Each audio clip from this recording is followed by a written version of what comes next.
다 알고 계시듯이 70일의 가운데서 60일에는 이미 다 지나갔습니다.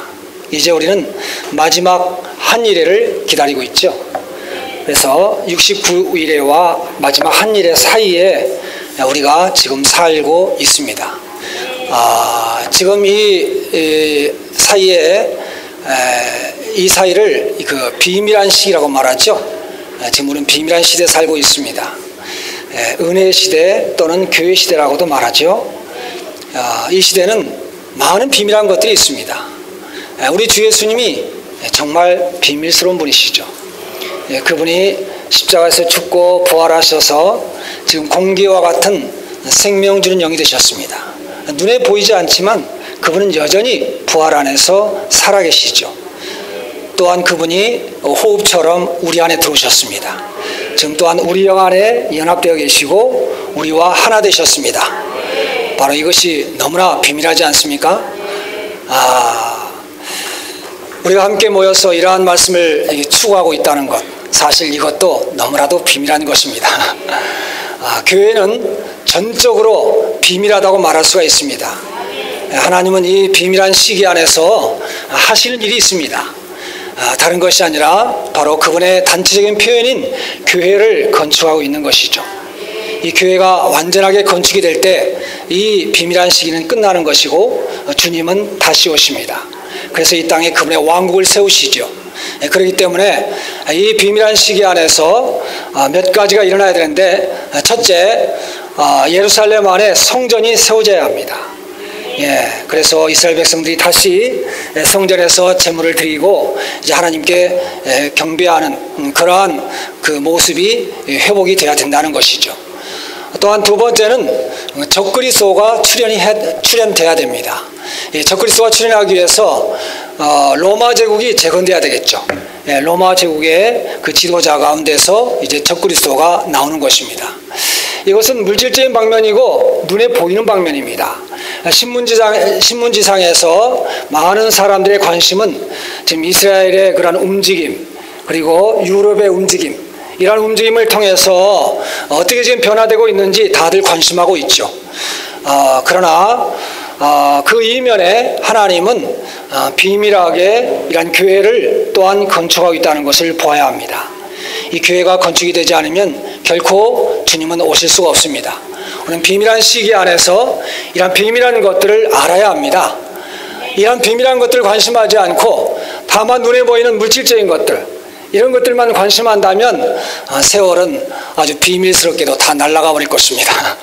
하나님 앞에 아무것도 개쓰지 않을 거예요. 그러나 이런 비밀한 시기 안에서 우리가 하나님의 비밀한 것들을 관심한다면 하나님 앞에 개쓰되게 될 것입니다.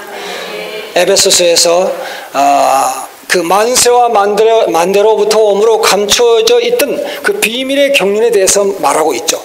이것이 이제는 성도들에게 나타났다고 말합니다. 그것은 그분의 각종 지혜를 바로 이 교회를 통해서 드러내게 하기 위하여 바로 이러한 경륜을 가지고 계신다고 말하죠. 이러한 부분들은 다 비밀한 것입니다. 그렇기 때문에 우리가 이러한 비밀한 부분들에 대해서 관심을 갖기 원하고 더 추구하고 이러한 비밀한 시기 안에서 하나님의 움직이심과 하나 될 필요가 있습니다. 아멘. 그래서 이 교회는 바로 하나님의 증거, 하나님의 간증이죠. 하나님은 그분 자신을 표현하기 원하십니다. 사실 모든 만물을 통해서 하나님은 이미 표현되었습니다. 그러나 하나님의 인격은 온전하게 표현되지 않았죠. 하나님의 인격은 사람들을 통해서 표현되시는데 바로 교회가 하나님의 증거로서 하나님의 어떠하심을 온전하게 표현하게 된다는 것이죠. 그래서 이러한 교회 가운데서 그분은 이 시대에 바로 다니엘 같은 사람들, 이러한 사람들을 관심하시고 이러한 사람들을 얻기 원하십니다. 우리가 이 시대에 다 다니엘이 되어야 됩니다. 우리의 자녀들이 다 다니엘 같은 사람들이 되기를 원하시지 않습니까? 그럴 뿐만 아니라 우리도 다니엘과 같은 이기는 자가 되어야 합니다. 그래야만이 이 시대를 마감하고 다음 시대를 가져올 수가 있지요. 이 땅에 그분의 왕국을 세울 수가 있습니다. 또한 주님을 모셔낼 수 있는 발디딤돌, 이런 발디딤돌을 그분에게 내어드릴 수 있게 되는 것이죠. 다니엘서는 크게 두 부분으로 되어 있습니다. 6장, 1장에서 6장, 그리고 7장에서 12장. 먼저 6장까지는 이 젊은 후예들의 승리를 보여주고 있죠. 그 다음 7장부터 이제 12장까지는 다니엘이 본 이상들을 다루고 있습니다. 아주 심오합니다. 그러나 이러한 부분들을 알 때 우리가 이 마지막 시대에 어떻게 우리 자신을 예비하며 주님의 다시 오심을 앞당길 수 있을지 알 수 있는 그런 놀라운 이상들이죠. 이런 방면들을 함께 볼 수 있게 하신 것을 감사합니다. 이 제목을 같이 한번 선포해 보실까요? 하나님의 타락한 선민의 젊은 후예들이 사단의 책략들에 대해 승리함. 하나님의 타락한 선민의 젊은 후예들입니다. 사탄의 타락들에 대해 승리함. 로마자 1번입니다. 하나님의 선민의 타락의 결과 바벨론으로 포로되어감. 하나님의 선민은 하나님의 선택된 백성들입니다. 하나님의 선택된 백성들은 하나님의 목적을 위해서 부르심을 받은 그러한 사람들이죠. 창세기는 하나님의 부르심에 대해서 말을 하고 있습니다. 창세기는 크게 세 단락으로 나눌 수가 있는데, 첫 번째는 하나님의 창조를 말하고 있고, 두 번째는 사람의 타락, 세 번째는 타락한 사람들 가운데서 하나님이 부르신다는 것을 계시하고 있습니다. 그래서 먼저 보면 하나님이 사람을 그분의 형상과 모양대로 지으셔서 결국 이러한 사람을 통해서 하나님을 표현하고 또 이러한 사람들이 하나님을 대표하기를 원하셨죠. 하나님이 사람을 창조하신 다음에 그들로 바다의 고기와 공중의 새와 육축과 온 땅과 땅에 기는 모든 것을 다스리게 하자. 여기에 하나님의 표현이 있고 하나님의 대표가 있습니다. 하나님은 사람에게 이러한 권위를 주었습니다. 사람이 하나님을 대표할 수 있는 것은 사람이 하나님을 표현함으로 말미암아 또한 대표할 수 있다는 것도 알아야 됩니다. 우리가 하나님의 권위를 나타낼 수 있는 것은 하나님을 살고 하나님을 표현할 때 바로 그 표현이 자연적으로 하나님의 권위를 포함하는 것입니다.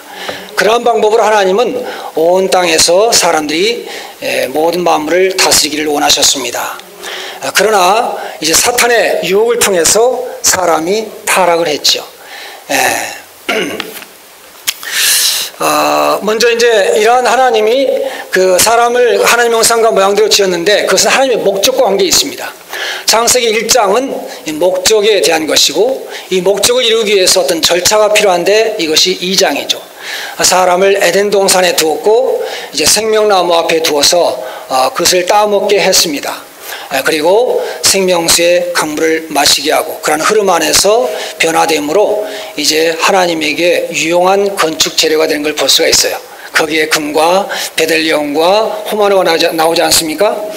금은 아버지의 신성한 본성과 관계 있는 것이고 베델리엄은 아들의 구속과 관계 있는 것이고 바로 호마노는 보석인데 그 영에 변화시키는 역사와 관계 있습니다. 이러한 삼위 하나님의 이러한 역사를 통해서 이제 사람이 하나님의 건축을 이룰 수 있는 그런 귀한 재료가 되는 것입니다. 그 다음에 이제 하나님이 아담을 잠들게 한 다음에 여자를 창조하시죠. 그 전에 사람이 독처하는 것이 좋지 못하다고 말하죠. 그것은 하나님에게 어떤 필요가 있다는 걸 말합니다. 하나님은 전능하시고 전지하시고 정말로 위대하신 그런 분이시지만 그분이 홀로 계실 때 그분은 여전히 외로우시다는 것을 볼 수가 있습니다. 아담이 홀로 있을 때 하나님 보시기에 외롭게 보였습니다. 그것은 하나님도 외롭다는 것이고 아담에게 배필이 필요하듯이 하나님에게도 배필이 필요하다는 것을 계시하고 있습니다. 그래서 아담을 깊이 잠들게 한 다음에 이제 갈비뼈를 꺼냈죠. 그래서 그 갈비뼈로 여자를 만들었습니다. 그 갈비뼈는 생명을 상징합니다. 영원한 생명이죠. 이것은 죽지 않고 썩지 않고 결코 꺾일 수 없는 하나님의 생명을 말하는 것입니다. 우리 주 예수님이 십자가에 못 박힐 때에 강도들의 뼈는 꺾였지만 우리 주 예수님의 뼈는 꺾이지 않았습니다. 그것은 이 뼈가 영원한 생명인 것을 상징하고 있죠. 이러한 생명으로 이제 하와를 만들어서 아담에게 이끌었을 때 이는 내 뼈 중에 뼈요 내 살 중에 살이라고 말했습니다. 그래서 하나님이 둘이 연합하여 하나가 된 걸 볼 수가 있는데, 바로 이 아담과 하와의 그림이 바로 하나님과 우리의 그림인 것입니다. 하나님에게도 바로 그분의 배필, 그분의 만족을 위한 사랑스러운 그분의 배필이 필요했다는 것을 말해주고 있죠. 바로 이것이 창세기 2장에 나와 있는데, 어떻게 해서 그분의 만족을 위한 배필을 얻을 수가 있느냐? 그것은 생명나무를 먹고 생명수의 강물을 마심으로 말미암아 이제 생명을 얻을 뿐만 아니라 자라고 변화되어서 그분에게 어울리는 건축 재료가 된다는 것이죠. 바로 이것이 하나님의 목적과 그 목적을 이룰 수 있는 길을 우리에게 계시하고 있는 것입니다. 그런데 3장에서 사탄이 들어와서 어쨌든 사람을 유혹했습니다. 유혹해서 사람이 타락하게 되었죠. 사람이 타락할 때 4단계로 타락하는 것을 우리가 잘 알 수가 있습니다. 먼저 이 하와가 이제 뱀에게 유혹을 당할 때 영을 사용해야 되는데 영을 사용하지 않았다는 것이죠. 생각 안에서 이제 사탄과 이 뱀과 대화를 나눌 때 벌써 혼이 오염이 되었습니다. 그렇게 해서 사람은 타락하게 된 것이죠. 선악 지식의 나무를 먹었습니다. 그다음 두 번째 가인 때 와서 가인도 생각을 지나치게 사용을 했습니다. 하나님이 사람의 노력을 통해서 사람의 수고 안에서 산출된 이러한 농산물을 드릴 때에 우리의 수고의 산물을 드릴 때 하나님이 기뻐하시고 받을 거라고 생각을 했죠. 그러나 하나님은 그것을 거절하셨습니다. 여기서 영과 그러니까 사람의 속부분은 영과 혼인데 먼저 영을 사용해야 되고, 우리 혼은 바로 영의 통제 아래서 합당하게 영의 생각을 해야 된다는 것이죠. 그러나 영을 사용하지 않고 혼을 사용한 것을 볼 수가 있어요. 그 다음에 세 번째 단계에서 6장에서 오면 사람이 육체가 되어버리죠. 하나님의 아들들, 타락한 천사들입니다. 그들이 사람의 딸들의 아름다움을 보고 불법적으로 결혼을 했습니다. 그런 결과 이제 이러한 사람들이 육체가 되어버렸죠. 하나님은 사람을 창조하신 것을 한탄하셨다고 되어 있습니다. 사람이 육체가 되어버렸기 때문에 더 이상 하나님과 동역할 수 없는 그러한 존재가 되어버린 것이죠. 곧 사람은 세 부로 되어 있죠. 영과 혼과 몸으로 되어 있는데, 이제 영과 혼과 몸 온 존재가 다 타락하고 부패하게 되어버려서 이제 육체가 되어버린 것입니다. 하나님 앞에 쓸모가 없는 그러한 존재가 되어버렸다는 것이죠. 그래서 하나님은 이러한 사람들을 지면에서 쓸어버리기로 작정을 하셨습니다. 그래서 홍수를 내려서 이제 이러한 심판을 이제 내리신 것을 우리가 알 수 있지 않습니까? 이제 이러한 육체가 된 사람들, 영과 혼과 몸이 다 타락하고 부패한 이러한 사람들이 모일 때 이제 11장에 가면 단체적으로 하나님을 거스리고 단체적으로 하나님을 대항하여 이제 자기들의 이름을 내고 하나님을 무시하고 바벨탑을 쌓는 걸 볼 수가 있어요. 아주 심각하게 하늘에 닿도록 대를 쌓겠다고 하는 걸 볼 수가 있는데, 바로 이것이 바벨론입니다. 우리가 이 하나님의 선민들이 어디로 포로로 잡혀갔죠? 바벨론입니다. 이 바벨론의 시작이 바로 창세기 11장에 나오는 것이죠. 여기서 바벨탑을 쌓을 때 그 재료를 뭘로 사용했습니까? 벽돌이죠. 벽돌. 하나님의 건축은 원래 돌입니다. 변화된 그러한 돌들을 통해서 하나님의 건축을 가져오기를 원하시지만, 여기서는 벽돌로 이 성을 쌓은 걸 볼 수가 있어요. 이스라엘 백성들이 애굽의 포로로 붙잡혀 있을 때 바로의 국고성을 쌓았죠. 거기서도 벽돌 굽기에 그들은 아주 바빴습니다. 이 벽돌은 뭘로 만드냐면 흙으로 만들죠. 흙은 이 생명을 자라게 하는 요소가 있습니다. 그런데 이 흙을 이게 불에 구우면 생명을 자라게 하는 모든 요소가 다 죽임을 당하는 것이죠. 그래서 생명이 없는 바로 사람의 노력에 의한 사람의 재능을 통하여 하나님의 어떤 것을 이루어보려 하는 것, 바로 이것이 바벨의 원칙이라는 것을 여기서 우리가 발견할 수가 있습니다. 그래서 이러한 그 생명이 없는 조직적인 일들, 이것은 바벨론의 어떠함이라는 것이죠. 그래서 우리 하나님이 이제 더 이상 그런 모습을 볼 수가 없었기 때문에 내려오셔서 언어를 혼돈시켰죠. 언어를 혼돈시켰습니다. 그래서 사람들은 이제 언어가 혼돈되었기 때문에 동일한 말을 할 수가 없고 이제 같은 의견을 제시할 수가 없고 서로 조율될 수가 없습니다. 그리고 그들은 이제 흩어졌습니다. 분열되었죠. 그래서 바벨의 원칙은 혼돈과 분열이라고 말할 수가 있습니다. 만약에 이 땅에 혼돈과 분열이 있다면 이것은 바벨론에서부터 온 것이라는 것을 우리가 알 수가 있죠. 그래서 고린도서 1장 10절에 보면 바울이 고린도 성도들에게 말을 합니다. 여러분들이 같은 생각과 같은 말로 또한 같은 의견 안에서 분열이 없이 서로 조율되라고 고민하는 것을 볼 수가 있어요. 왜냐하면 그 고린도 성도들이 나는 아볼로에게, 게바에게, 나는 누구죠? 그리스도에게 속한 자라, 이렇게 하면서 서로 나누었습니다. 그렇기 때문에 바울은 여기서 같은 생각과 같은 의견으로 서로 조율되라고 말하는 것입니다. 이 바벨의 원칙에서 이제 하나의 원칙, 하나님의 건축의 원칙 안으로 돌아와야 된다는 것이죠. 이것은 너무나 중요한 것입니다. 우리가 이러한 바벨의 원칙 안에 산다면 결코 하나님은 그곳에 계시지 않습니다. 하나님을 위하여 많은 일을 한다 할지라도, 많은 성과를 냈다 할지라도 하나님은 그런 가운데 계시지 않는다는 것이죠. 그곳에 하나님이 계시기는커녕 반대로 우상이 가득합니다. 아주 귀신이 가득하고 귀신적인 음식이 가득한 것을 이 다니엘서에서 발견할 수가 있습니다.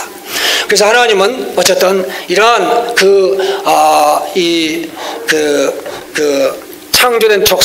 창조된 족속이 한 단계, 두 단계, 세 단계, 네 단계를 통해서 점점 하락했기 때문에 그들을 하나님이 포기해버립니다.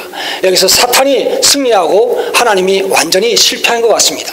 그러나 우리 하나님은 그러한 타락한 사람들 가운데에서 귀신을 숭배하고 우상이 드글드글한 그러한 곳에서, 갈대아 우르에서 하나님은 부르심으로 말미암아 새롭게 시작하는 걸 볼 수가 있어요. 아브라함을 불렀습니다. 할렐루야. 아브라함에게 2번 나타났죠. 그러나 아브라함은 응답하지 않았습니다. 거기에 머물러 있었어요. 그래서 하나님이 그 하란 형을 데려갔죠. 그 다음에 아버지 데리고 나갔지 않습니까? 그리고 강을 건너야 되는데 유브라데 강 깃을 거슬러 올라갔죠. 형의 이름과 동일한 하란이라는 지점에 갔을 때 또 정착을 합니다. 이제 하나님이 데라를 데려갔습니다. 그런 다음에 이제 강을 건너게 되죠. 그때 하나님이 나타났는데 너는 내 본토와 친척과 아비 집을 떠나라고 되어 있습니다. 우리는 반드시 바벨론을 떠나야 합니다. 바벨론의 원칙을 떠나야 되는 것이죠. 바벨론 안에는 하나님이 계시지 않습니다. 그곳에는 우상이 가득합니다. 귀신이 가득한 곳이죠. 하나님의 증거는 찾을 수가 없는 겁니다. 바벨 땅에서 하나님의 증거는 없습니다. 애굽에서도 하나님의 증거를 볼 수가 없어요. 그들이 애굽에서 제단을 쌓았다는 말이 없습니다. 그러나 그곳을 떠날 때 이제 비로소 광야에서 제단을 쌓는 걸 볼 수가 있습니다. 그와 같이 이 바벨론은 반드시 떠나야 된다는 것이죠. 그래서 하나님은 이런 부르심받은 족속을 통해서 새롭게 출발을 하시죠. 이 출발은 믿음 안에서 출발하는 것이고 믿음 안에서 새롭게 출발하는 것입니다. 사실 아브라함 한 사람을 불렀지만 하나님은 단체적인 아브라함을 부른 거예요. 우린 다 아브라함의 후예들입니다. 우린 다 부르심받은 족속들이고 우리가 다 하나님의 선민인 것입니다. 오늘 하나님의 목적을 위하여 부르심받아 여기에 있습니다. 아멘. 그래서 이 부르심받은 족속을 볼 때 이제 아담의 족속을 하나님이 포기하시고 아브라함 족속 안에서 새롭게 출발을 하시는 걸 볼 수 있는데 이것은 혈통의 전환이라고 말할 수 있습니다. 또한 혈통의 전환을 가졌지만 이제 좀 더 시간 안에서 이 생명의 전환을 가져오기 원하십니다. 우리 존재가 완전히 바뀌어야 된다는 것이죠. 우리 존재가 바뀌지 않으면 하나님의 증거를 얻을 수가 없습니다. 하나님은 위치적으로 우리가 바뀌기를 원하시고, 더 나아가서는 성분적으로, 기질적으로 우리 존재가 완전히 하나님의 성분으로 적셔지고 충만하여 그분의 단체적인 표현이 되기를 원하신다는 것입니다. 이것은 많은 세월이 걸리는 것을 볼 수가 있어요.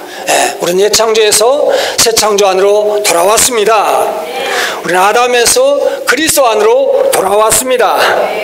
이제 그리스도 안에서 우리는 생명의 전환을 가져와야 되고, 우리 안에 그분의 형상이 이루어질 때까지, 완전한 구원이 이를 때까지, 하나님의 아들의 명분을 얻을 때까지 우리는 전진할 필요가 있는 것입니다.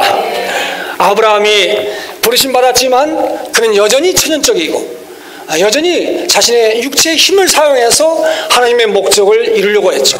그 결과 이스마엘을 낳았습니다. 하나님은 13년 동안이나 아브라함을 떠났죠. 아브라함에게 나타나지 않았습니다. 이제 13년 만에 나타났죠. 그리고 그의 이름을 바꿔줬습니다. 주님을 찬양합니다. 아브라함에서 아브라함이 된 걸 볼 수 있어요. 열국의 아비가 되었습니다. 우리가 야곱의 예를 통해서 보듯이 야곱도 하나님이 그를 선택했습니다. 그러나 수십 년을 통해서 그의 모든 탈취하는 손, 빼앗는 손, 이 모든 것이 바뀌어서 축복하는 손이 된 걸 볼 수가 있어요. 하나님의 왕자가 되었습니다. 하나님의 왕자가 될 때 하나님을 표현할 수 있고, 하나님을 대표할 수 있고, 하나님과 함께 다스릴 수 있게 된 걸 볼 수가 있습니다. 할렐루야. 바로 이것이 우리 구원의 목표입니다. 우리는 거듭남을 통해서 새롭게 출발을 가졌습니다. 이제 우리는 법리적인 구원 속으로 만족하지 말고, 우리는 유기적인 구원 안에서 계속하여 생명이 자라야 되고, 생명이 변화되어야 되고, 성숙해서 우리는 아들의 명분을 가져야 되는 것입니다. 더 나아가서 단체적으로 교회를 건축하고 그리스도의 몸을 건축하며 신부로 예비되고, 더 나아가서는 신부 군대가 되어서 주님을 이 땅에 모셔와야 된다는 것이죠. 할렐루야. 우리가 다 하나님의 선민입니다. 하나님의 경륜을 위하여 부르심받은 것을 인하여 감사합니다. 이와 같이 하나님의 경륜을 위해서 우리가 함께 이제 하나님의 선민으로서 그분을 표현하고 대표하는 이러한 사람들이 될 때, 우리가 다 이 타락한 시대, 패역한 세대 안에서 이기는 자가 되는 것입니다. 주님은 이기는 자를 부르십니다. 그분의 경륜을 이루고 그분의 경륜을 완성할 수 있는, 이 시대를 마감하고 다음 시대를 가져올 수 있는 이러한 이기는 자들을 주님이 부르신다는 것이죠.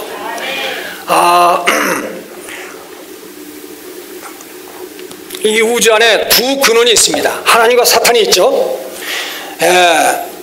하나님은 그리스도 안에서 체현되었고, 사탄은 적그리스도 안에서 체현되었습니다. 이 그리스도와 적그리스도는 각각 군대를 소유하고 있죠. 그리스도도 이기는 자와 함께한 이러한 군대를 주님이 얻기를 원하시고, 이제 적그리스도도 그의 군대를 이 성경 마지막에 보면 이 아마겟돈의 집계라는 걸 볼 수가 있어요. 그리고 이제 우리가 그 요엘서 3장에 보면 그분이 큰 용사와 함께 이 땅에 내려오시는 장면을 보여주고 있죠. 계시록 17장, 19장 여기 보면 주님이 구름을 타고 내려오시는 걸 볼 수가 있습니다. 그분이 백마를 타고 앞서가시는 분이고, 뒤에 따른 사람들은 이 하얀 세마포옷을 입고 백마를 타고 함께 따르는 그 이기는 한 무리를 볼 수가 있지 않습니까? 우리가 주님이 이 땅에 재림한다고 말할 때 주님이 혼자 재림하신 것이 아닙니다. 주님은 이기는 자들과 함께 이 땅을 소유하러 오신다는 것이죠. 할렐루야. 우리가 정말로 이 패역한 세대에서 이기는 자들이 되어 주님과 함께 시대를 바꾸고 이 땅에 그분의 왕국을 가져올 수 있는 이러한 사람들이 되기를 원합니다. 주님을 찬양합니다. 우리가 어떻게 하면 이기는 자가 될 수 있는가? 그래서 이 다니엘서가 필요한 것이죠. 다니엘서 안에 있는 이 이기는 자들에 대한 모든 특징을 우리가 더 볼 수 있기를 바랍니다. 자, 여기 A번을 같이 한번 읽어보겠습니다. A번 읽어보겠습니다. 그들의 조상 아브라함이 우상 숭배하던 원래 장소로 되돌아가. 1번.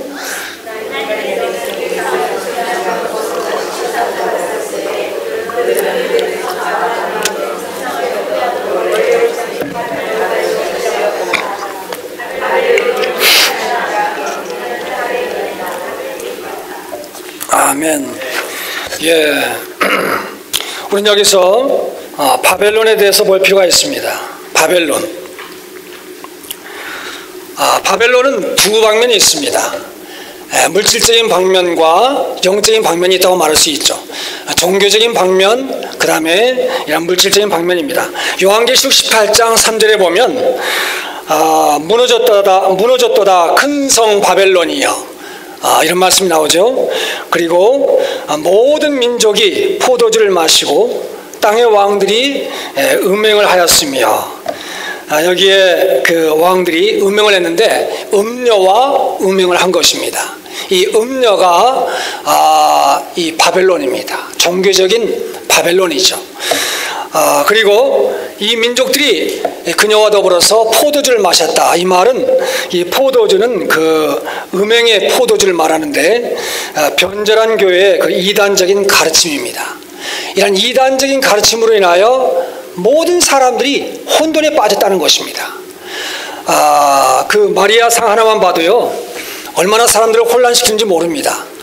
저는 그 어릴 때 제가 마리아 상을 사다가 제 책상 앞에 두었습니다. 뭔가 제가 마리아 상 앞에서 제가 경배를 하지 않았습니다. 그러나 뭔지 모르게 그것을 귀하게 여겨야 된다고 제가 생각을 했어요. 그래서 마리아 상을 사다 놨습니다. 그것이 우상인지, 이것이 귀신에 속한 것인지 어떤 것인지 사람들은 알지를 못합니다. 왜 그렇습니까? 그런 이단적인 가르침들이 너무나 보편화되어 있어가지고 사람들은 이런 가르침으로 다 취해 있습니다. 이 음행의 포도주에 취해 있어가지고 분별력을 다 잃어버렸다는 것이죠. 모든 사람들, 이방인들이 그렇고 모든 종교인들이 다 이렇게 음행의 포도주에 취해 있는 걸 볼 수가 있습니다. 주 예수님, 정말 이 종교 안에는 많은 더러운 것들이 있습니다. 그 금잔을 가지고 있잖아요. 밖에 치장을 하고 있잖아요. 그러나 그 속에는 많은 더러운 것들, 가증한 것들, 이것이 아주 가득했습니다. 그 안에 많은 세상적인 것들이 있죠. 많은 물질적인 것들이 있습니다. 많은 정치와도 깊이 연루되어 있습니다. 유럽의 그러한 교회 역사를 보면 땅을 얻기 위해서 천주교에서 얼마나 많이 활동하는지 모르겠습니다. 정말 이 교회는 순수해야 됩니다. 순수하게 정말 주님을 사랑하고 추구하는 그분의 연인이 되어야 되는 것입니다. 그러나 그리스도 외에 다른 것을 관심하고 다른 것과 결탁하고 다른 것들에 연루되고 거기에 심취되고 그런 것들을 뭔가 붙잡고 뭔가 이익을 챙기고 이렇게 할 때 이것은 종교적인 바벨론인 것입니다. 결국에 우상에 들어오고 결국에 음행에 빠지는 걸 볼 수가 있어요. 유럽의 어떤 그 수도원에 보면 우물이 있는데 우물 속에 거기에 그 많은 뼈들이 있다는 이런 기사를 읽어보셨을 것입니다. 아시죠?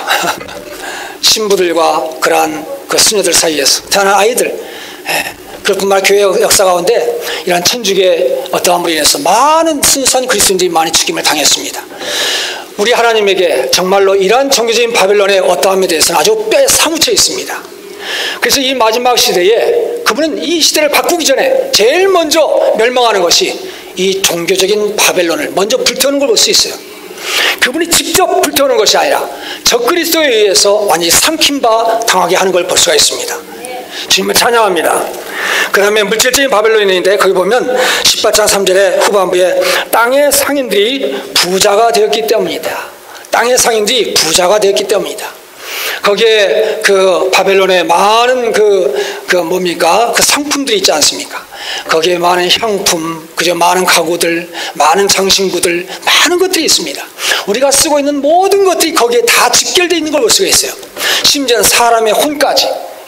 이 종교적인 바벨론과 물질적인 바벨론, 이 바벨론은 사람을 사로잡아서 하나님을 섬기지 못하게 하고 결국 사단을 추종하게 하는 그러한 장본인인 것입니다. 그러므로 하나님이 이러한 바벨론을 미워하시는 것이죠. 거기 요한계시록 18장 4절 5절에 우리 회복력 각주 또는 결정성경에 보면 이 바벨론의 원칙이 나와 있습니다. 첫 번째 바벨론의 원칙은 생명이 없는 것입니다. 생명이 없는 벽돌로 표징된 사람의 재능, 사람의 노력으로 하늘에 이르는 어떤 것을 건축하려 하는 것, 바로 이것이 바벨론의 원칙이라는 것이죠. 우리가 하나님을 위해서 일하려고 할 때 생명이 없이, 하나님을 주의하지 않고, 하나님과 교통 안에서 하나님이 시작이 되지 않고, 하나님을 의지하지 않고, 하나님과 하나 되지 않고 어떤 일을 할 때 그것이 어떤 성과가 있을지라도, 어떤 많은 선한 일이라 할지라도 그것이 바벨론의 원칙 안에 있을 수 있다는 것입니다. 생명이 없는 것은 다 하나님을 위한 모든 것들이 바벨론의 원칙 안에 있다는 것을 우리가 봐야 합니다. 두 번째는 겉으로 꾸미는 것이죠. 좀 전에 말씀드렸던 것 같이 금잔을 가지고 있지만 그 속에는 가증한 것들이 가득합니다. 그래서 여호수아 7장에 보면 그 아간이 그 시날산 외투를 한 벌 훔쳤습니다. 시날산 외투, 그 바벨론산 외투입니다. 그것을 소유하고 있을 때에 그 아이성, 작은 성이지만 거기서 이스라엘 백성들이 크게 패한 걸 볼 수 있어요. 많은 백성들이 죽었습니다. 그거 왜 그렇습니까? 그 외투는 치장하는 것이죠. 뭔가 장식을 하기 위한 그러한 외투입니다. 이런 것을 가지고 있을 때 결국 아간은 죽임을 당했습니다. 또 보면 그 사도행전 5장에 아나니아 삽비라가 있죠. 아나니아와 삽비라가 이게 모든 자기가 전답을 다 팔아서 모든 것을 다 사도들의 발 앞에 바친 것처럼 거짓말을 했습니다. 그 일부를 했거든요. 일부 다 숨겨놓고 일부를 내놨거든요. 하나님은 우리의 모든 전답을 다 팔아서 바쳐라 이런 분도 아니시죠. 사실은요. 우리가 우리 자유의지에 따라서 할 수도 있지만 하나님은 또 그렇게 요구하지도 않습니다. 그런데 다 바친 것처럼 이렇게 말을 했습니다. 거짓말을 했죠. 그것이 성령과 하나님을 속였다고 말합니다. 결국 아나니아와 삽비라도 죽었습니다. 이것이 바로 바벨론의 원칙 안에 있는 것이라는 것이죠. 또한 그 변절한 교회, 바로 정절을 지키지 않는 죄, 음행, 이득을 챙기기 위하여 땅의 왕들과 사악한 관계를 갖는 것, 이것은 영적인 음행이죠. 그래서 생명이 없는 것, 또 겉으로 꾸미는 것, 그 다음에 영적인 음행, 이것이 다 무엇입니까? 바벨론의 원칙이라는 것입니다. 그리고 자신을 과부로 여기지 않고 영화롭게 하고 사치스럽게 하는 것, 이것이 바벨론의 원칙이라고 말했습니다. 주님은 십자가에서 죽고 부활하셔서 이 땅을 떠나셨습니다. 이곳에 계시지 않죠. 우리는 다 그분에게 중매를 한, 그죠? 중매된 그러한 그 처녀들입니다. 그죠?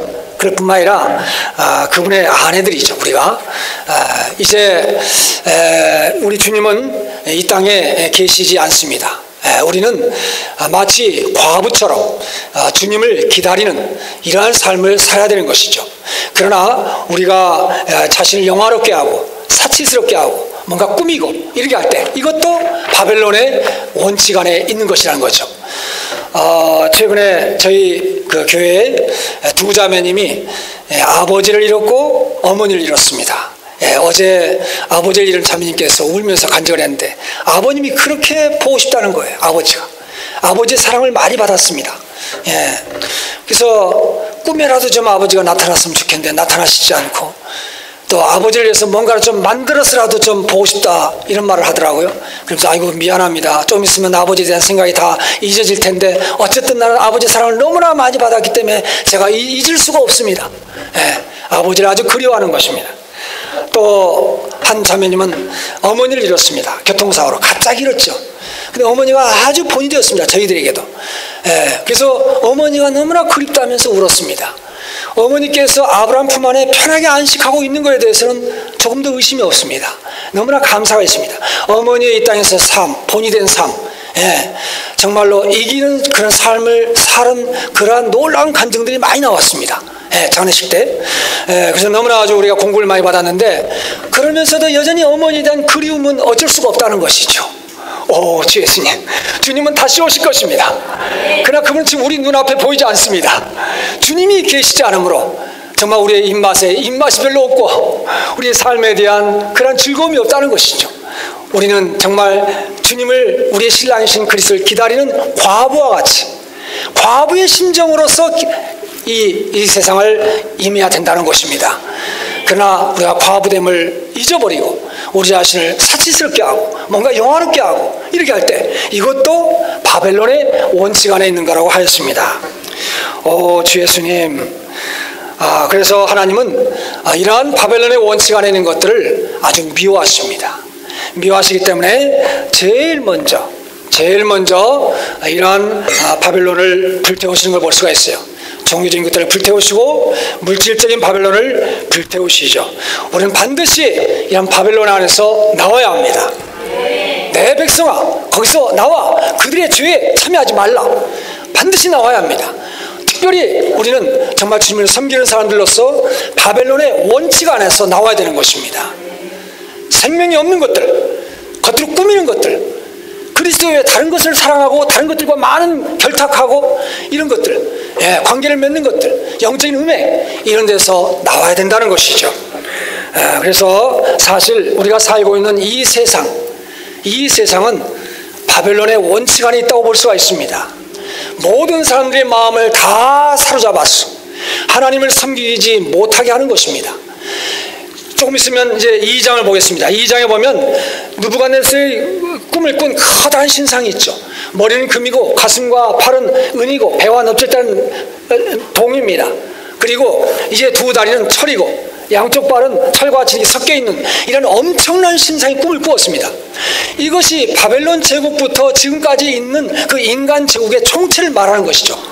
근데 거기에 머리가 무엇입니까? 금입니다. 금. 정금으로 됐어요.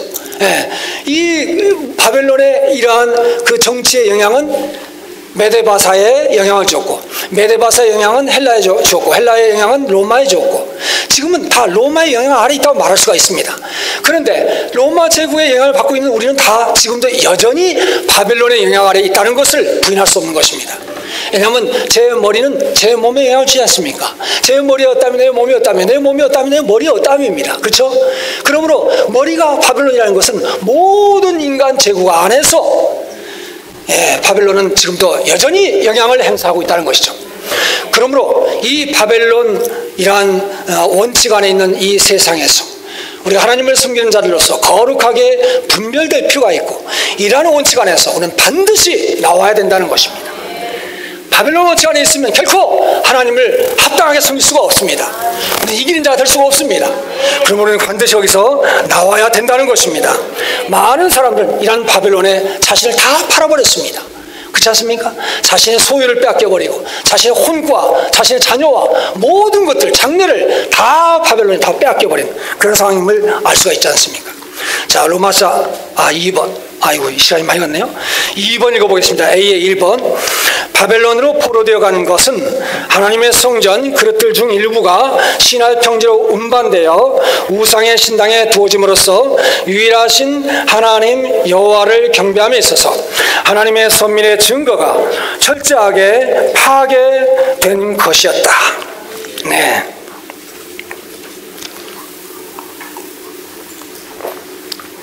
우리는 여기서 하나님의 백성들이 선택받은 목적은 바로 그분의 증거를 위한 것임을 보아야 합니다. 이 교회에서 하나님의 선민의 증거가 나오죠. 이 증거는 간증이죠. 간증. 하나님은 그분 자신을 단체적으로 표현하는 그분의 간증을 이 땅에서 얻기를 원하신다는 것입니다. 바로 이것이 요한계시록 19장 10절에 보면 예수님의 증거라고 나와 있습니다. 예수님의 증거가 바로 애언의 영이라고 말했죠. 요한계시록 전체의 영은 예수님의 증거에 맞춰졌다는 것입니다. 1장의 그 금등대, 이거 금등잔대, 이것이 예수님의 증거 아닙니까? 그죠? 14만 4천 이기는 자들, 예수님의 증거입니다. 유리바다 위에 선지 이기는 자들, 다 예수님의 증거입니다. 새 예루살렘, 예수님의 증거죠. 하나님은 바로 이 땅에서 그분의 증거를 얻기 원하시는 것입니다. 모세가 시내산에서 그 십계명을 받았죠. 이 십계명의 말은 뭐죠? 하나님의 말씀이죠. 이 하나님의 말씀이 하나님의 증거인 것입니다. 이 증거는 바로 그분을 정의하고 설명하고 표현합니다. 그렇지 않습니까? 이 증거가 판에 기록되어 있으니까 증거판이라고 말하죠. 이 증거판이 괴에 넣어지니까 증거괴라고 말하죠. 증거괴가 성막 안에 들어가니까 증거막이라고 합니다. 증거막이 이스라엘 백성들 한 중앙에 있었어요. 그 거기에 하나님의 임재가 있었지만 하나님은 그 증거막을 중심으로 하여 이스라엘 백성들이 동서남북으로 진을 치게 하셨죠. 그것은 하나님의 증거가 확대되어서 모든 이스라엘 백성들이 하나님의 증거가 되기를 원하신 것입니다. 하나님의 갈망은, 그분이 우리를 부르신 목적은, 우리를 선택한 목적은 하나님의 증거가 되게 하기 위한 것입니다. 그럼 하나님의 증거를 얻으심으로 이 하나님의 증거를 통해서 하나님의 어떠하심을 온 우주 가운데 표현하시고 사탄에게 수치를 돌리기를 원하셨습니다. 할렐루야. 바로 우리는 단체적인 하나님의 증거가 되기 위하여 여기에 있습니다. 우리는 이러한 하나님의 증거에 대한 분명한 이상을 보아야 됩니다. 주여 내 눈을 열어 주시옵소서. 예수님의 증거, 하나님의 증거, 당신의 간증이 어떠한 것인지를 우리 눈을 열어서 더 보여주시옵소서. 먼저는 그분이 계시하셔야 되고, 계시하신 것을 눈으로 볼 수 있어야 되고, 내가 눈을 떠서 본다 할지라도 빛이 없으면 볼 수가 없죠. 하나님의 신성한 빛이 비춰짐으로 말미암아 이러한 이상을 볼 수가 있는 것입니다. 우리는 여기서 바벨론에 대한 이상, 이기는 자들에 대한 이상, 하나님의 증거에 대한 이상을 분명하게 봐야 되는 것입니다. 주님을 찬양합니다. 주의 복은 바로 뭘 위해서 있습니까? 하나님의 증거를 회복하기 위해서 있습니다. 다만 이것은 외적인 그러한 그 회복만이 아닙니다. 이것은 내적인 증거죠. 우리가 여기서 함께 진리를 추구하고 있지 않습니까? 진리의 회복입니다. 그러나 진리만이 아니죠. 반드시 생명이 회복이 돼야 되는 것이죠. 생명이 우리 안에 들어와야 되고, 생명으로 적셔져야 되고, 생명으로 충만해야 되고, 생명을 살아내야 되고, 우리가 하나님의 증거가 되어야 되는 것입니다. 오치만 이영님께서 동역자들에게 한 번은 이런 말씀하셨습니다. 동역자들이 각지 나가서 막 복음을 전했죠. 교회를 세웠죠. 많은 사람들 침례를 줬습니다. 돌아와서 많은 교통을 했습니다. 근데 이영님 말씀하셨습니다. 여러분들이 복음을 전해서 많은 사람들을 구원시키고 침례를 주고 몇 명을 침례주고 뭐 어떤 방식으로 집회 가운데 모이고, 여자들이 다 머리에 수건을 쓰고 맨날 외적인 거 이런 것만 말한다면 여러분들은 나의 동역자가 아니다, 이렇게 말했습니다. 그걸 뭘 말하는 겁니까? 우리가 복음을 전할지라도 예수님의 증거로서 전할 필요가 있다는 것이죠. 우리가 말씀 몇 구절 외워가지고 열심히 연습해가지고 나가서 사람들에게 복음을 전할 수 있지 않습니까? 그러나 그것만이 아닌 우리 존재가 어때야 된다는 것입니다. 그분의 생명으로 적셔져야 됩니다. 우리 영에서 우리의 혼으로, 우리의 생각, 감정, 의지가 영으로 적셔져야 됩니다. 우리가 먼저 말씀을 추구해야 되겠죠. 그러나 말씀을 물자와 교리로만 대하는 것이 아니라 말씀 안에 있는 그 생명을 접촉해야 됩니다. 하나님 자신을 만져야 되고, 하나님의 요소와 하나님의 성분이 우리 안에 들어옴으로 말미암아 우리의 온 존재를 채워야 된다는 것이죠. 그래서 우리가 그분의 충만에 이르러야 되는 것입니다. 그래서 니영재 뭐라고 말했냐면 그리스도의 죽음과 부활을 살아내야 된다. 죽음과 부활을 살아내야 된다. 우리가 이런 진리를 알고 진리로 장비되어야 되지만 더 나아가서는 그리스도 그분 자신을 죽음과 부활 안에서 살고 표현해야 된다는 것입니다. 이것이 참된 하나님의 증거, 예수의 증거가 되는 것이죠. 주님은 이러한 단체적인 표현을 얻기 원하십니다. 이 표현은 바로 무엇이죠? 표현은 흘러나오는 겁니다. 표현은 어디서부터 오냐면 꽉 채워짐에서부터 오는 거예요. 꽉 채워지지 않으면 결코 표현이 없습니다. 바울이 에베소 3장에서 기도하죠. 내가 아버지께 무릎을 꿇고 기도한다. 그것은 성령 안에서 여러분들이 강건해져서 속사람이 이르게 하시고 그리스도께서 여러분들의 마음 안에 거처를 정하게 하시고, 그리고 더 나아가서는 그분의 그 넓이와 길이와 높이와 깊이 어떠함을 깨달아 하나님의 그 충만하신 것으로 여러분 안에 충만하기를 바라노라. 3장에 하나님의 충만이 나옵니다. 1장에 그리스도의 충만이 나오죠. 1장의 충만보다 3장의 충만은 훨씬 더 풍성한 충만입니다. 1장은 그리스도의 그 하나님의 그 두 번째 위격이신 그리스도의 충만이죠. 3장은 아버지, 아들과 성령의 충만입니다. 신성한 삼위성 안에 계신 그분 전체가 우리 안에 충만하게 채워지기를 원했다는 것입니다. 할렐루야. 주여 우리를 채워 주시옵소서. 우리를 충만하게 하소서. 우리 주님으로 적셔지고 주님으로 조성됨으로 인하여 다 단체적인 예수의 증거가 되길 원합니다. 바로 이것이 요한계시록 1장에는 금등대로 나와 있습니다. 그렇죠? 바울이 아니죠. 요한이 예수의 증거를 인하여 내가 반모란 섬에 있었더니 유배되었습니다. 뭐 때문에? 예수의 증거 때문에. 그리고 주의 날 어떤 큰 음성이 들렸습니다. 그리고 돌아보았죠. 돌아보았을 때 금등잔대가 있었습니다. 그 금등잔대가 바로 무엇입니까? 예수의 증거죠. 하나님의 증거입니다. 그 금등잔대를 볼 때 하나님의 어떠하심이 그대로 체현된 걸 볼 수가 있어요. 금은 하나님의 신성한 본성을 말하는 것이고, 서서 대를 만들었지 않습니까? 형체, 이건 아들 하나님이 어떤 걸 말하는 것이고, 거기에 기름이 부어지고 불이 켜졌다는 것은 성령으로 표현되는 걸 말하는 것입니다. 삼위 하나님의 그런 단체적인 체현이 바로 금등잔대로 나와 있다는 것입니다. 바로 이것이 교회입니다. 그래서 7 지방에 편지를 보내라. 에베소, 서머나, 두아디라, 사다, 그죠? 다 보냈지 않습니까? 이 교회가 바로 예수님의 증거이고, 이 교회 가운데서 이 편지 가운데 보면 다 이기는 자를 부르신 걸 볼 수가 있어요. 귀가 있는 자는 성령이 교회들에게 하시는 말씀을 들을지어다. 먼저는 보아야 됩니다. 예수님의 증거에 대한 이상을 보아야 돼요. 보는 것이 강조되었습니다. 두 번째는 들어야 돼요. 잘 들어야 되는 것입니다. 듣기 위해서 먼저는 귀가 열려야 되겠죠. 귀가 열렸는데도 귀가 둔해요. 그러니까 할례받아야 되겠죠. 그래도 뭔가 좀 더 들려야 되겠어요. 안 들려요. 그러니까 귀가 더러워졌다는 것이거든요. 그러니까 피로 씻어줘야 되겠죠. 오, 주 예수님, 정말 우리의 귀가 열려야 됩니다. 그 영의 기름이 발라짐으로 말미암아 우리 귀가 완전히 열려서 그 영이 아무리 작게 말할지라도 우리는 그것을 다 들을 수가 있어야 된다는 것이죠. 오, 주여, 뭘 위해서입니까? 예수님의 증거를 위해서인 것입니다. 예수님의 증거를 위해서. 우리는 다른 것보다도 이제는 먹는 것을 주의해야 돼요. 먹는 것. 자, 여기 우와, 시간 다 가버렸네. 죄송합니다.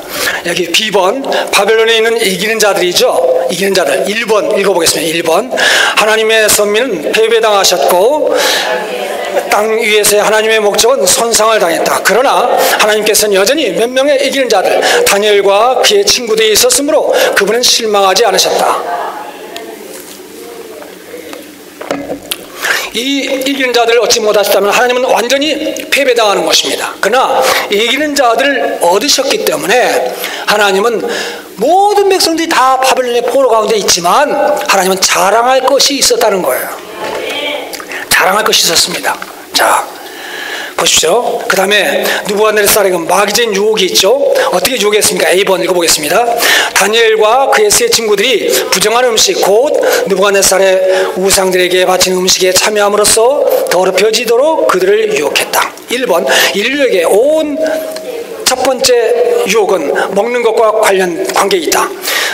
원칙상 우리에게 오는 모든 유혹들은 먹는 것과 관계에 있다. 예. 3번에 보면요, 그 세 친구에게 진미를 먹도록 했습니다. 왕의 그러한 왕이 먹는 그 음식들, 이것은 다 우상들에게 바친, 귀신들에게 바쳐진 그런 음식들입니다. 이것을 먹게 했는데 이것은 다니엘에게 그 진미는 사실 선악 지식의 나무였다. 사탄은 선악 지식의 나무를 먹게 함으로 인하여 사람을 유혹하고 더럽혀지게 하는 것입니다. 그러나 4번에 보면 다니엘과 그의 친구들이 느부갓네살의 부정한 음식을 먹기를 거절했습니다. 거절했고 대신 채소 먹기를 선택했을 때 그들은 사실 선악 지식의 나무를 거절하고 생명나무를 취하고 있었다. 이와 같이 느부갓네살의 왕궁에도 역시 두 나무가 있었다. 먹는 것은 매우 중요한 것입니다. 예, 우리가 무엇을 먹느냐에 따라서 무엇이 되느냐. 예, 흙 채우면 흙되고 주님을 채우면 주되고, 이런 찬송가가 있습니다. 예, 정말 우리는 주님을 채워야 되죠. 그러려면 뭘 먹어야 되겠습니까? 생명나무를 먹어야 되는 것입니다. 먹는 것은 누리는 거예요. 선악 지식의 나무는 가르침에 초점이 맞춰져 있습니다. 여기서 그 세 친구와 많은 그 젊은 후예들을 불러다가 왕궁에서 3년 동안 뭡니까? 가르칩니다. 가르쳐요. 그 나라 그 언어를 배우게 하고 문화를 배우게 하고 왕국에서 섬길 수 있는 자격을 갖도록 이제 그들을 계속해서 가르치는 걸 볼 수가 있어요. 예. 그러나 생명나무는 먹는 것입니다. 먹는 것은 누리는 것이죠. 사람의 타락에서 생명나무로 가는 길이 막혔었지만 주 예수님이 구속을 성취하심으로 말미암아 생명나무로 가는 길이 우리에게 열려 있음이라 주님을 찬양합니다. 우리는 다만 외적인 문자와 교리, 가르침, 율법 이것만을 주의하는 사람이 아니라 우리는 말씀하는 그분의 생명, 그분 존재, 그분 자신을 주의해야 되고 바로 우리는 그분 자신을 먹는 사람들이 되어야 하는 것입니다. 마귀는 우리로 하여금 먹는 데서부터 빗나가게 하는 것입니다. 그러나 우리 주님은 그 빗나간 데서부터 가르침에서부터 먹는 대로 누리는 대로 돌아오게 하는 것이죠. 그럴 때만이 우리가 예수님의 증거가 될 수가 있습니다. 그 7개의 보낸 편지 가운데서 그 에베소 교회에게 생명나무 실과를 생명나무를 주어서 먹게 한다고 되어 있죠. 그 다음에 세상적인 교회 버가모 교회에는 감춘 만나를 주어서 먹게 한다고 되어 있죠. 그 다음에 라우디게아 교회 그 교만하죠. 많은 의견이 있죠. 이 교회는 뭐죠? 정찬을 먹게 한다고 되어 있습니다. 정찬은 많은 그 뭡니까? 잔치입니다. 잔치. 가난의 많은 풍성들로 이루어진 그리스도를 예표하는 많은 풍성들을 누리게 한다는 것입니다. 우리는 교회 안에서 이러한 풍성들을 누릴 필요가 있습니다.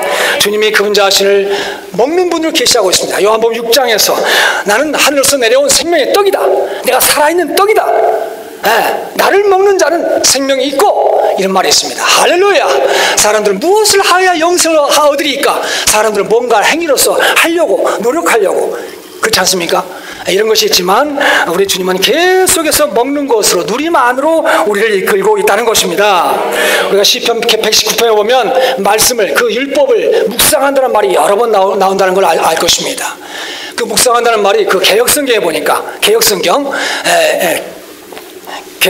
보니까 묵상한다는 말이 그 읊조린다고 되어 있더라고요. 읊조린다. 말씀을 읊조린다. 말씀을 여러 번 반복해서 읽고 기도를 먹는 것입니다. 그죠? 이 말씀을 어떻게 하냐? 우리가 저희는 뭐라 쓰면 PSRP를 한다고 합니다. 말 들어보셨습니까? PSRP, Prayer Reading, 기도를 말씀 읽는다. 그 다음에 S, Studying, 연구한다. 그 다음에 Reciting, 외운다. 그 다음에 Prophesy, 말한다. 그래서 PSRP 약자를 따가지고 할렐루야 이런 걸 통해서 말씀을 우리가 먹는 것입니다. 이것이 바로 우리의 생활과 우리의 문화가 돼야 돼요. 내 개인적으로 먹어야 될 뿐만 일어나서 말씀을 먹을 뿐만 아니라 읊조리면서 그분과 기도하고 그렇지 않습니까? 그분 자신을 접속할 뿐만 아니라 생활 가운데 걸어다니면서도 말씀을 먹어야 돼요. 할렐루야. 주여 우리는 정말 말씀을 먹는 자들입니다. 결국 이 말씀이 우리를 양육하게 하고 우리를 강화시키고 우리를 바벨론의 모든 원칙들을 다 이기게 하는 것입니다. 그래서 우리를 하여금 이 시대를 바꿀 수 있는 다니엘과 같은 이기는 자가 되게 한다는 것이죠. 저는 어릴 때 밥을 너무나 안 먹어서 우리 아버지가 매일 원기소 에비오제 사다 놨습니다. 그때 맨날 에비오제. 자, 그래서 좀 약하지 않습니까? 아주 에비오제 원 없이 먹었습니다. 지금 내가 그 암 걸렸던 분들 집에 가니까 뭐 커피 봉지 같은 게 있더라고요. 이게 뭐예요? 그러니까 이게 입맛 당기는 약이래요. 그걸 먹으면 그렇게 배가 고프 막 먹고 싶답니다. 어쨌든 우리는 정말 이 말씀에 대해서 입맛을 가져야 돼요. 할렐루야. 정말 이렇게 먹을 때 이런 먹음은 우리로 하여금 조성하는 것입니다. 우리를 조성하여서 이기는 자가 되게 하는 것이죠. 자, 시간이 다가왔기 때문에 마쳐야 할 것 같습니다. 자, 로마서 3번 읽겠습니다. 하나님께서 다니엘의 싸움을 존중히 여기심. 다니엘이 담대하게 거절함으로 마귀의 유혹에서 맞서 싸움. 할렐루야. 2번에 보면 하나님은 다니엘의 싸움을 존중히 여기셨으며 다니엘과 그의 친구들은 하나님의 패배한 선민에 남아있는 사람들 가운데 이기는 자들이 되었다. 선민은 패배당했지만 젊은 이기는 자들은 승리했다. 그들의 승리는 하나님의 승리였다. 할렐루야. 이 다니엘과 세 친구가 없었다면 사탄은 할 말이 많았을 겁니다. 그러나 다니엘과 세 친구로 말미암아 사단의 입은 봉해졌습니다. 자, 제일 마지막 그래서 이제 하나님은 다니엘에게 장수의 축복을 줬죠. 2번에 보면 하나님께서 다니엘에게 지혜와 통찰력과 이해력과 장수를 받았다. 정말 그런 지혜가 있는 사람이었습니다. 이 지혜는 하나님에게서부터 온 것이죠. 2장에 보면 그 꿈을 꿨는데 꿈을 잊어버렸어요. 잊어버렸습니다. 근데 꿈을 알아맞히라고 그래. 꿈을. 내가 꾼 꿈이 뭔지 알아맞혀야 하고, 그리고 꿈을 해석해야 돼. 만약에 그렇지 않으면 여러분들 머리를 다 쪼갤 거야.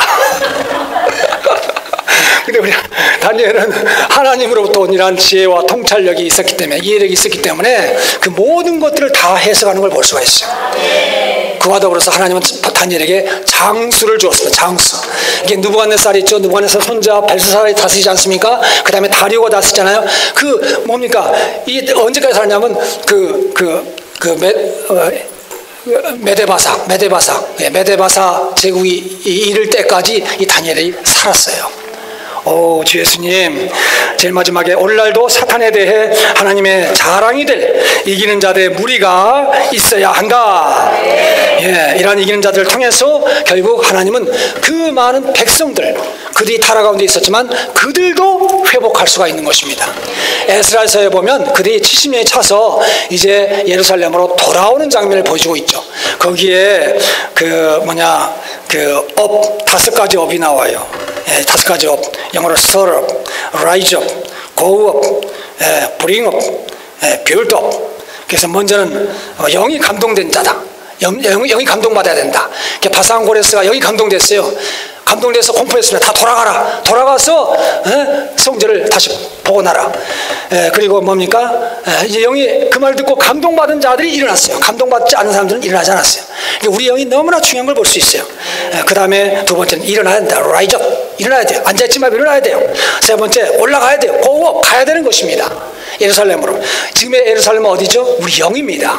할렐루야. 우리 매일매일 우리 영을 주어야 돼요. 요한복음 4장 24절에서 예배하는 자가 영 안에서 실제로 예배할지니라. 바로 이스라엘 백성들은 예루살렘에 올라가서 예배를 했지만 지금은 우리가 영 안에 들어갈 때 참된 경배를 드릴 수가 있다는 것이죠. 그 다음에 갈 때마다 가져가야 돼요. 기명들, 여기에 금그릇, 은그릇, 이것은 그리스도에 대한 누린들 말하는 것입니다. 우리가 정말로 모일 때마다 빈손으로 가는 것이 아니라 양손에 가득 그리스도의 풍성을 가지고 올라가야 된다는 것이죠. 예, 그 다음에 가서 뭐합니까? 건축하는 것입니다. 함께 단체적으로, 그런 단체인 표현, 예수님의 증거를 위해서 함께 건축이 되어야 한다는 것입니다. 할렐루야. 바로 이러한 역사는 어떻게 해서 가질 수 있느냐? 이기는 자들을 통해서 가질 수 있는 것입니다. 이기는 자가 없으면 안 되는 것이죠. 정말 이 다니엘을 통해서 우리가 정말 이기는 자들이 어떠한 특징들을 가지고 있는지 우리가 함께 정말 추구하기 원하며 함께 우리가 더 전진하기 원합니다. 지금 우리를 다 이기는 자가 되게 하시기를 원합니다. 그러므로 이 시대를 마치고 마감하고 다음 시대 그리스도를 모셔오기 원하고 이 땅에 그분의 왕국을 세우기 원합니다. 할렐루야. 아멘. 지금 찬양합니다.